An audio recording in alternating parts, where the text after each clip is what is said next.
Well, greetings, viewers. Welcome again to Then, Now, and the Future. Last time we looked at the 70s. This time we're moving into the 80s.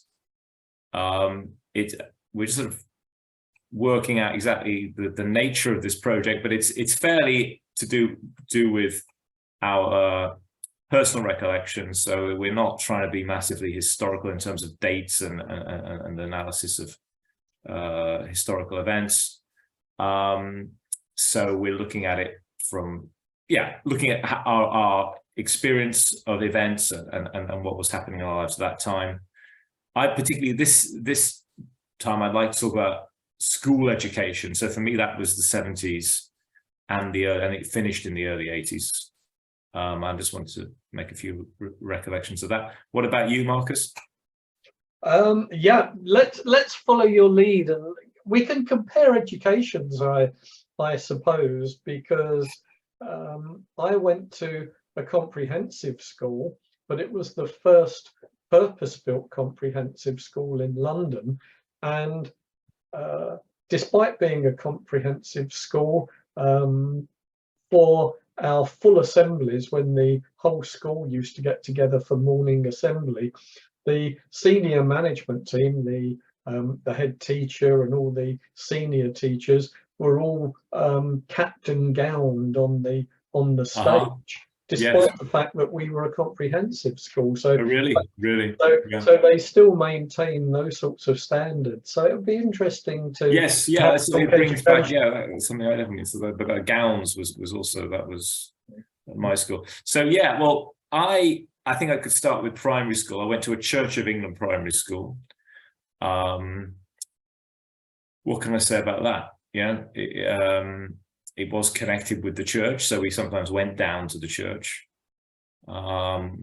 We had the building was a modern building at the time, and it's definitely a post-war building, but a sort of flat-roofed structure. And well, I mean, memories are of spelling the word sausage wrongly. I can remember that. Very early memory. It's introduction to the whole issue of the non-phonetic nature of the English language, which now I make a living from, or have been making a living from for 25 years, among other things, I should say. So yeah, we had uniform, and it's something you mentioned already, wearing shorts. We wore shorts at primary school all the time, and we had a sort of blue uniform, wore ties. Okay, you tell me something about your school. Well, my primary school was a typical London primary school. It was very small, shoehorned into a corner building on a main road in London, one of the arterial roads that went right through London. What do I remember about junior school and primary school? Woodcuts, balsa wood models, tie-dyeing things, country dancing we did. Yes, that rings a bell for me as well. And constant repetitions of the times table are the sorts of okay, remember the times table. Memories from primary and junior school. And did you have like a playground, playfield, that kind of thing? Was that? We had a tiny little playground. We had one for the primary school and one for the junior school. The junior playground was marginally bigger than the primary one. I remember playing marbles in the grates. Yes. Right. Yeah, we did that. Yeah, playing marbles on. There was like a hard playground, which you could play like basketball and other games on. But in the breaks we were just there, and you could play marbles there. I remember doing that. But we played on the drain covers because these pattern drain covers. But we had a big open field, which was like a sports, which could be used for football and athletics in the summer. And it had what we called the prefab. There was one classroom, which was like a prefab, sort of up on the top of the slope. I remember morning assembly. which involved religious worship. We had hymns were on there was a big like, what would you call it, flip chart, basically, kind of thing, up on the wall, and there's I don't know how many 100 hymns or something on this quite heavy duty paper, and they would just, you know, flip those over. And did you have to say the Lord's Prayer every? Yes, we did. We did. That's right. So that was standard. And then there were things like nativity play. Yeah, I remember doing the nativity play. You know, you dress up in dressing gowns and a towel, tea towel around your head, kind of thing. And then we did musicals. We had quite an active teacher for doing musicals. Like what the religious one I remember was Joseph's Technicolor Dreamcoat. But we also did, I don't know, other things like Kalinka. There was one called Kalinka, so it was a Russian-based one. So yeah, what one of my abiding memories, and going totally off at a tangent from the religious theme, the one and only fight I ever had at school was in junior school. Oh yes. And it was with a boy who was in the year below me, and it was smaller than me. And I thought, you know, I've got this. You know, I don't know what the argument was about. Yeah. But we were going to have a fight after school. And Right. I've got this. And the guy absolutely floored me. And when I got home and told my dad, and he gave me such a scolding, because I grew up in Hackney, which is an East London borough, although Stoke Newington is classed as being North London. This young lad came from a very well-known boxing family in the East End. Oh, right. And my dad said, no wonder you got trounced. I mean, you know, his family are well known. Okay. You know, boxing. So you hadn't done your research on that one? Well, I think it took one punch. Okay. Yeah. And that was it. So yeah, I got beaten up by a young kid. But these things stay with you, don't they? Yeah, well, that's it. That's it. These particular events. So yeah, okay. Well, that's about. We had, what were these things called? We had diagnostic cards. I was thinking about these things. We had these big boxes of cards, and they had like a reading text on them and comprehension questions underneath. And they went up, you know, started at a lower level and you went up to a higher level. Okay. I don't recall those. No, that was just some memory of the sort of English language, I guess. That was that kind of lesson. But really, I think the clearer memories are from secondary, what we call secondary school. What was your transition like? Because that was a very scary time for me, because I went from this very small, very compact junior school to a secondary school, to a comprehensive school with sort of like 1,600 kids in a huge modern building. Yeah, that must have been a bit traumatic, was it, in some way?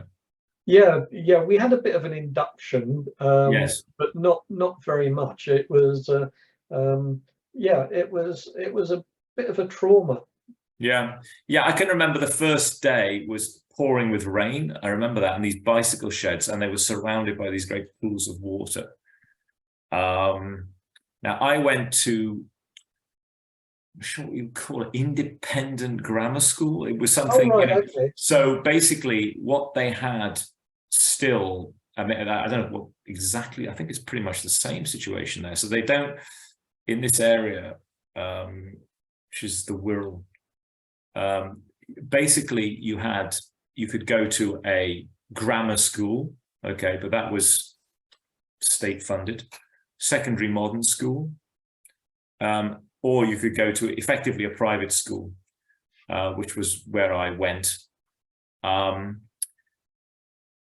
But it wasn't really, I wouldn't say it was a classic public school. And it was, I mean, have you probably heard of Manchester Grammar or something like that? It was in this kind of tradition. Right. And it was one of these sort of Oxford, Cambridge what's the word? I know, there must be a word for this. I can't think of it. But trying to get, basically the idea was to get people into Oxford and Cambridge, and you know, so it's very academic. Feeder schools. Feeder school, yeah, maybe that's it. Very academic style. And I think one, now I don't think a particularly good aspect of it was they had, I was in this sort of fast track where they would even miss out a year. This is what they did. They missed out the 5th year, right? So that you could do you had some extra time to do the Oxbridge exams or something. Wow. So it was just a very academic, it was a boys only school. It was very academic. It was quite strict, I think, compared to other places. So yeah, but I don't remember it as being sort of traumatic. It was fairly, you know, you were fairly, I don't know, well organized, I think, something like that. Did you still have physical punishment then? I think there was, you know, I think some people were, you know, that they were caned, you know, they would go to the head. It must have been sort of end of it. I never received that, but I just think I heard about people who did. So it was sort of towards the end about that. And what about you? I suppose that was still going. Yeah, absolutely. I mean, I was never caned. I was slippered once by the PT master, which I'm guessing was almost as bad as being caned. So what did he do? Yeah, you just got hit over the backside with one of the sports shoes that you. Oh yes. So you were slippered rather than. Oh, slippered. Yeah. Mm-hmm. I remember that being very painful. Yes. But yeah, people were saying, and it wasn't the headmaster. It was we had a senior master and a senior mistress who were responsible. Part of their responsibilities was discipline. Yes, so I remember something similar. So the senior mistress, if she thought the girls were wearing skirts that were too short, would get them kneeling on the floor to make sure that their skirts sort of were touching the floor. Right. They were the right length. Okay. Mm-hmm. I remember my mother had bought me, the boys were allowed to wear either blue shirts or white shirts as part of the uniform. And my mother had gone to the local market and had seen some shirts on offer, and they were a silvery blue. They weren't a proper blue. And I was walking down the stairs one day, and the senior master passed me, and all he said in my ear as he walked past was, "Make sure you wear the right colour shirt tomorrow, Credence." Oh right. And that's all he needed to say. And my mother was so upset because she'd bought these shirts for me for school and I wasn't allowed to wear them. Yeah. But that's all he needed to say, and it was just very quietly in my ear as he passed me on the stairs. But yes, the senior masters were responsible for doling out the discipline. Yeah. So I can remember that. I can remember. Well, I mean, I remember so much. I mean, you know, from those days. The science laboratory. Yeah, something that would be unheard of, because again, we were a central London school, so we had quite a large playground, but it was a concrete playground. We were bussed once a week. Each year was bussed once a week out to Essex, Fairlop in Essex, to a huge playing field, you know, playing club. Oh, that's where you did sports. Where we did, you know, sort of, they had tennis courts and football and rugby courts, and pitches, and so it was a massive open space with very old-fashioned changing rooms and showers. But there would be several coaches to take the entire year. Oh right, yeah. And that happened for each year. It must have cost an absolute fortune. Right. To be this convoy of coaches taking us kids off. Yes, our playing fields were a walking distance. There was, like, in the middle of the school, there was like a cricket pitch basically, and hockey. I think cricket and hockey were played actually on the grounds of the school, but everything else was a walk away, not so far away. So And you said your school was quite academic, but were they into sports as well? yeah, it was also it was quite important, you know, rugby in the winter, cricket in the summer. Did None, trained properly in rugby? Because I remember our school had a really, really good rugby team, yes. but I'm not quite sure how the kids got trained for that, because I remember on the days where we went and we played rugby, we had no training in how to tackle or anything else. Because of my size, I used to play hooker right in the middle of the Oh, scrum. right. Yeah. All I remember was putting my arms up, you know, for the props, and my feet would come off the ground Yes. because they were so. Oh, right. Yes. Yeah. Oh, no, it was all very serious. As I remember I can remember the PE teachers. They were very serious, you know, really pretty tough guys. And they were, you know, training people. I can remember pretty hard way. I was second row in the scrum, but I fairly soon decided that I didn't really want to go down the rugby road. Just I wasn't into the sort of the injury danger. I just saw that one day, you know, something's going to happen. So I did join the cross country team. Right. I spent the rest of my time running around the neighborhood, and I was in the team. So we went off to schools all over northwest England. Yes, I mean, I wasn't terribly good at sport, and we did cross country if the pitches were too wet to play on. Okay. And it was more of a road run than a cross country. But I remember one day I did exceptionally well, and I came second. Oh, really? I came second, and on the basis of that, the sportsmaster put me in for the school sports day to represent my house. Okay. And was absolutely livid because a few days, the weekend before, I'd taken part in a charity walk for my youth club, and we'd done I don't know, a 10-mile walk or something. Right. And my feet had got really badly blistered. Oh, right. And I had to go to school with a note from my mother saying I'm not able to run. Oh, no. I could barely. And he was absolutely livid. Your one chance, Credence, to you know, to represent your house and do something in sport, and you've cried off, and he was furious. Oh, yeah. But I did it for charity, sir. You know, I don't care.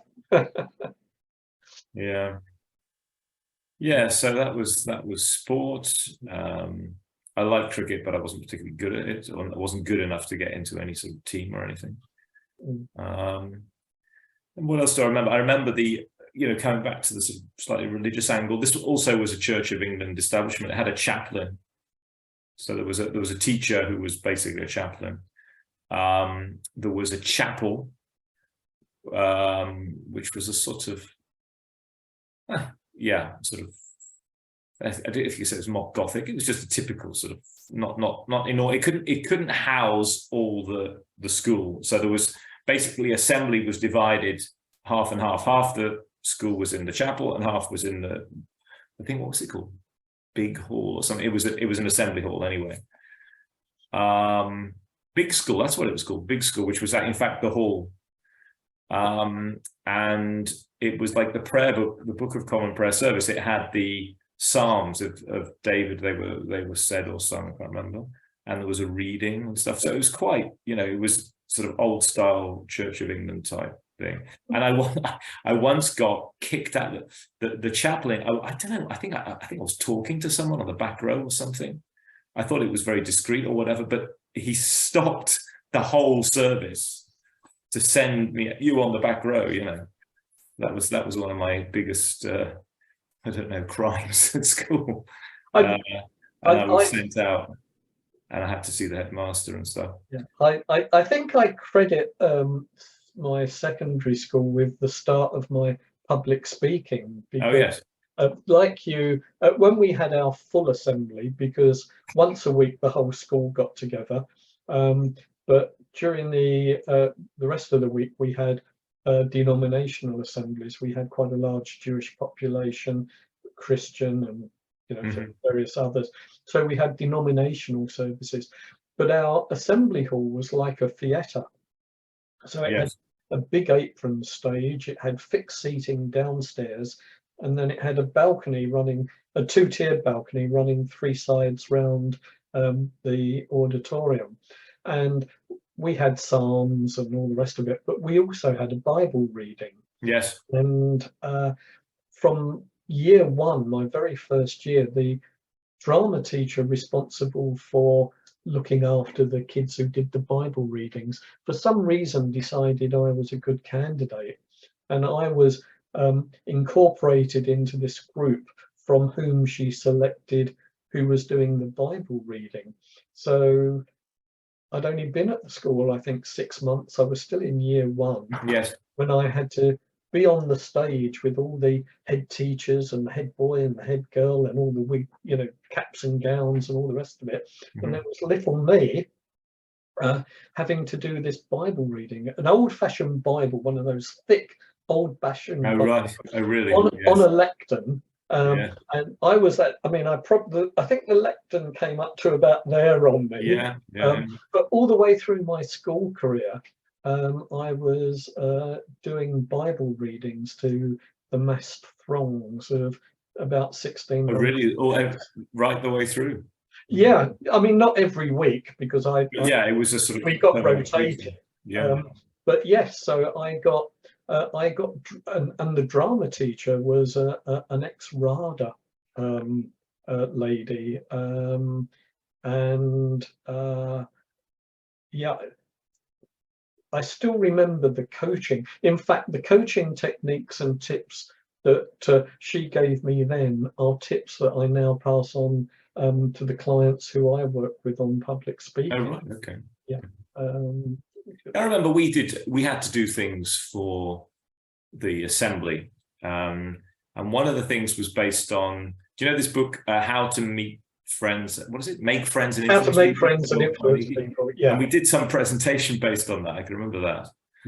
I think at the inspiration of one of the teachers, he was a geography teacher. He liked this book, so we had some sort of guidance in that. So, and then I remember I did something about some rock music. I don't know. I mean, it was so out of keeping with I mean, that was a tension, I have to say, in those days, this sort of culture that I was sort of involved in outside school and the school culture, which was very straight-laced. Headmaster was he was a Welshman from a sort of Calvinistic background, right? Quite a severe guy, and he got us to learn the Sermon on the Mount. Actually, something I'm very grateful to him for. We had to learn like 6 verses. If it was your turn, you had to learn them and recite them. So every week it would be a new person who did the next 6 verses. But anyway, I was like on the edge of things in terms of like I let my hair grow, and he would make comments about this. And I once did this thing with this there was this teacher who was more liberal, and he allowed us to do, and we did this presentation, which really wasn't, it was just about some rock music in it, but it wasn't in keeping at all with the whole thing. But I don't know, strange things happened. So I guess now you can give a presentation about anything. I should think it's a very different atmosphere. Yes, it's surprising how,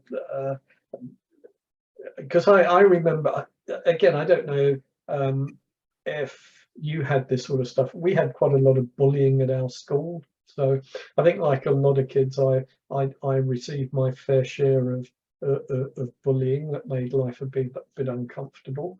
But lots of things that I remember that I sort of thoroughly enjoyed doing and being part of. Yeah, I think bullying was not characteristic of our school. I think because of this sort of strict, almost sort of military. We were all in cadets. There were different kinds of. You could be in the Army, Navy, or Air Force cadets, and that was another thing. So it wasn't characteristic, I don't think, because it was just so sort of regimented, the whole thing. So did you live in, or was it a day school? Or?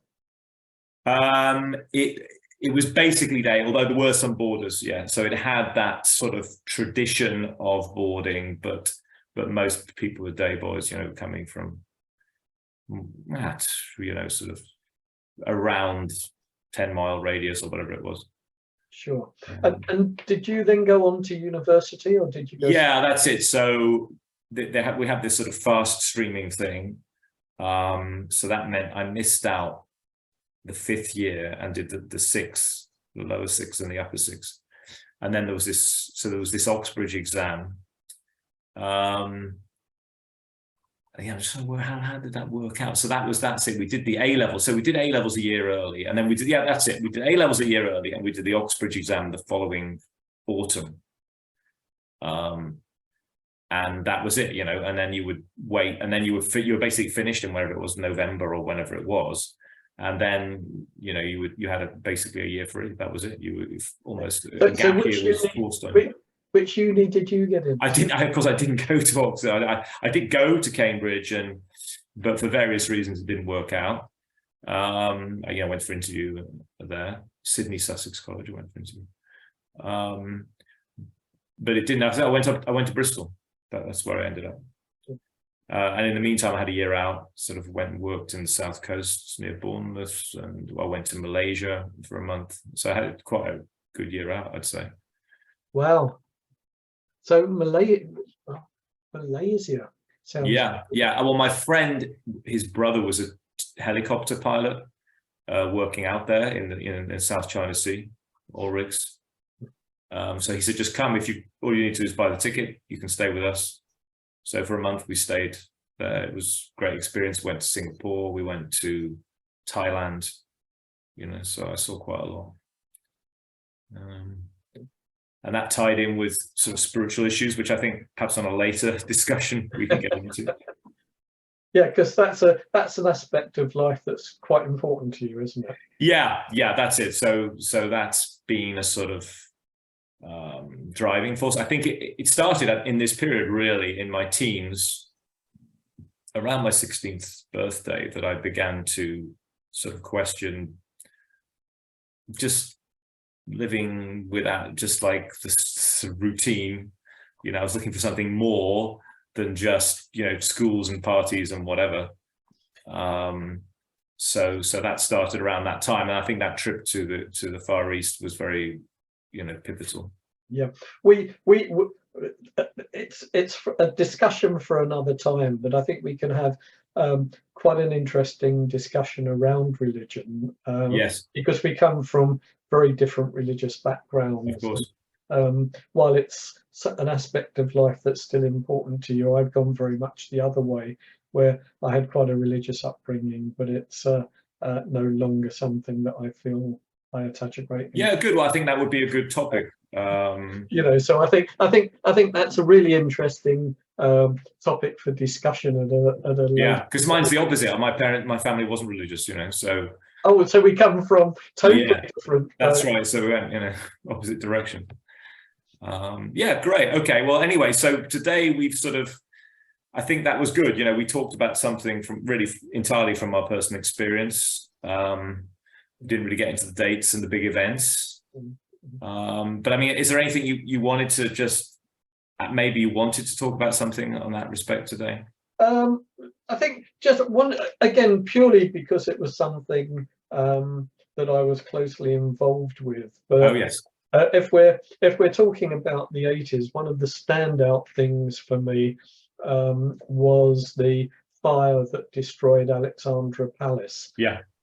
An iconic building. It stands on the top of a hill, top of Muswell Hill in North London. You can see it for miles and miles around. And it was the birthplace of television. And the very first TV programs were sent out from there. The building was owned by the London Borough of Haringey, and I was head of public relations for them. And I can't remember what day of the week it was, but back in the day when you still had afternoon tea breaks, and we had a canteen on the top floor of the Civic Centre with a nice little lounge from which you could see across that part of London, and you could see Alexandra Palace. And there was a group of us, having our tea and biscuits in the lounge and just chatting. And we looked up and there was this plume of black smoke Really? coming from the top of the palace. Yeah. And yeah, okay, that doesn't look like it ought to be there. Something amiss. Yeah. And along with our emergency planning officer, I went beetling up there, and the building was just massively on fire. Yeah.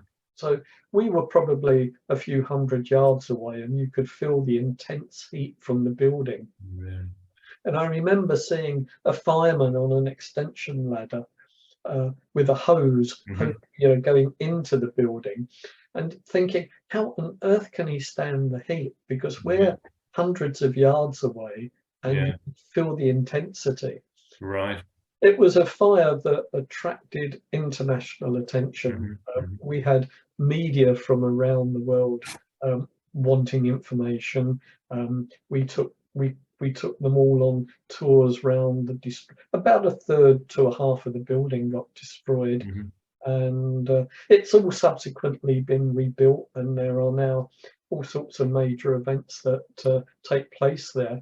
And it was just one of those things that, you know, you suddenly think, wow, I was sort of like part of history, really. Yeah.